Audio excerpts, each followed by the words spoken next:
Guys, people always ask me, why were those Afghan people running behind the airplanes? What were they thinking? Were they out of their minds? There's a backstory to that most people don't know about, and in this video, I will explain that in details. Most people don't know this, but before the United States entered Afghanistan in 2001, the Taliban were already the government. They were already in control. I'm going to call that era Taliban 1.0, the first version, and I want to paint the mental image of that time for you because you need to understand it before you can understand 2021. I was an infant when it started, but the more I grew up, the more I became aware of myself. The word Taliban was already just a part of my life. As soon as I knew my right hand from my left, I knew that word. I didn't understand what it meant. I was a kid, but it was attached to a feeling. Every time someone said Taliban, you'd see their faces change. You could see the fear. There was some dark energy behind that word. And even as a child, I could tell it. I could feel it. And Taliban was not something that you could ignore. It was part of every aspect of our lives. For example, I remember the Taliban stopping my father in the street and measuring the length of his beard. Think about it.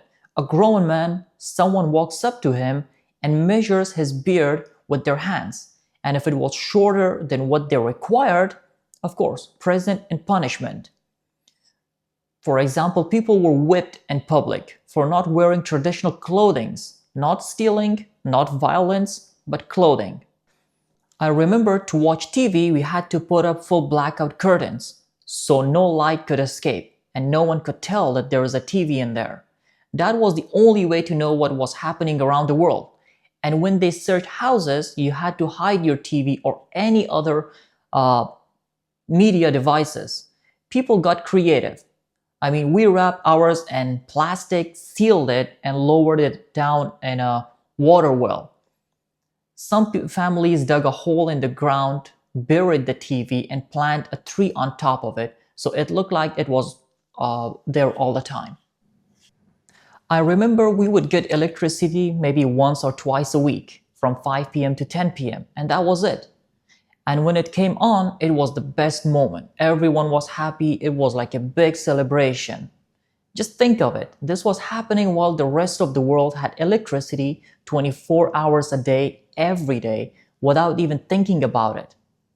I remember watching a young man getting beaten because he couldn't answer a religious question from a Taliban fighter.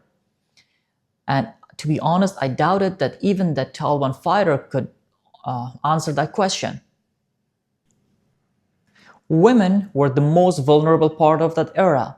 Men had almost no rights, but women weren't even considered part of the society. There were millions of women who'd lost their husband, their male guardian, in years of war.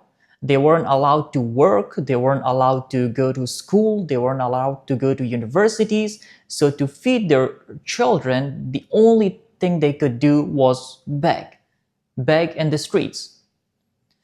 A woman working was considered a shame on the government, but a woman begging on that street was considered fine. And God forbid if you were a young, beautiful woman. That made you a target easily, like a 60, 70-year-old man with multiple wives already could have forced you into getting married. And that wasn't rare, this was common, and it was a very acceptable part of the society, part of the government, and no one could say anything about it. There was no sense of security, like none. One day you're at home and they come and they take you, and you don't even know if there is a coming back.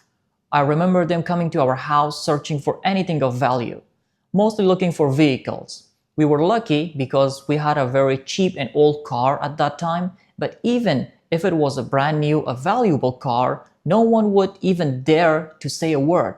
You just let them take what they wanted and pray that was all they took.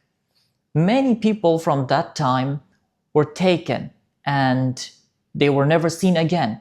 I have tens of stories like that, but I wouldn't share all of those because of respecting their privacy and personal information.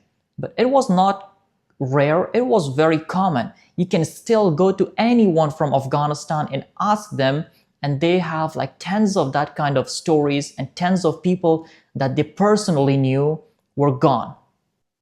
There was no future, not for anyone. It wasn't a normal life. What I remember most is fear, just fear, sitting underneath everything all the time. My family tried to travel to neighboring countries multiple times just to start a brand new life somewhere else. But that also wasn't possible. There was no telling what tomorrow had for you. You didn't plan. You just survived the day you were in. I'll explain what happened when the United States entered Afghanistan in 2001 and what life looked like after that in the next videos. So if you don't want to miss it, make sure you are subscribed and hit like so this reaches more people who need to hear it. And guys, my experiences and my childhood was not the worst. There were people that saw way worse than that. So when people ask me, why were they running behind the airplanes? What were they thinking? They were not thinking, they were remembering. Remembering the fear, the darkness, the uncertainty, the punishment. For many of them, dying at that airport felt safer than living through that nightmare again. And that was Taliban 1.0, the first version.